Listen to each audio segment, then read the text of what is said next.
Hi, I'm Jim McCartney. I'm a chartered arbitrator and chartered mediator, and I'm going to talk a little bit about what arbitration is.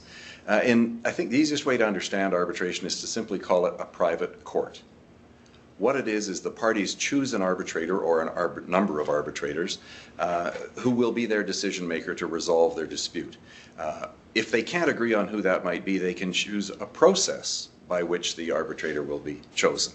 And if they can't even agree on that process, they can go to the court, who will appoint an arbitrator or panel of arbitrators, or they can go to an organization such as the Alberta Arbitration and Mediation Society, who will appoint an arbitrator for them.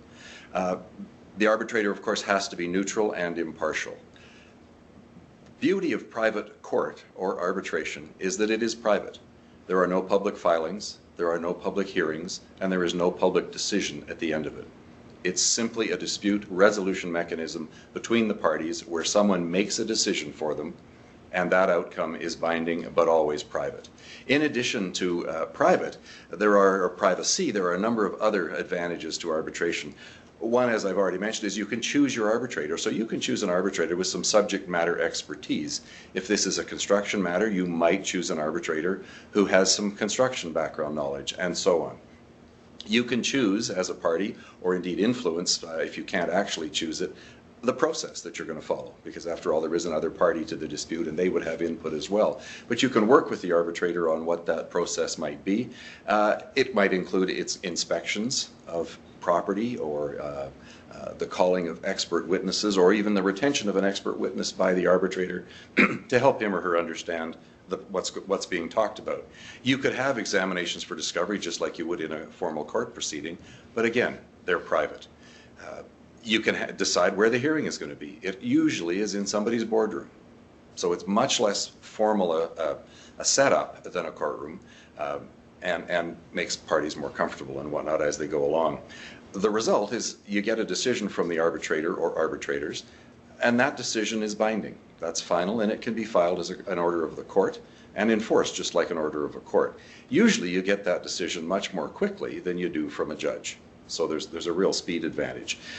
A lawyer who recently did his first arbitration as counsel before me said that one of the things that he thought was most magnificent about the arbitration process was access to the decision maker. If the parties had a procedural dispute along the way, they could simply send an email to me saying, we need a short hearing to resolve this dispute.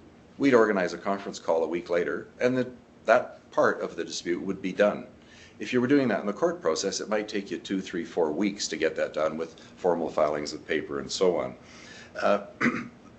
The rules of evidence are much more relaxed than in a courtroom as well during an arbitration. So hearsay is admissible. Of course, the arbitrator has to weigh that evidence and say, what credibility it has, what weight it ought to be given in the process.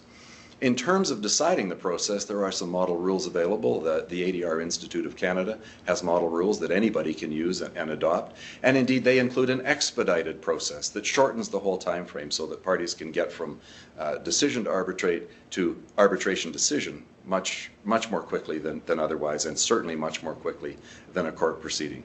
Arbitrators also have jurisdiction to award costs. So the entire costs of the proceedings could, if the arbitrator so decides, be awarded to one party as opposed to the other or against the other, or they could be split or whatever. The arbitrator has wide jurisdiction. My recommendation is that you include an arbitration clause in all contracts that says, if we have a dispute arising out of this contract, we will arbitrate it. You should go further, in my view, and adopt some rules so that there is a process for how that arbitrator or the arbitrators will be appointed.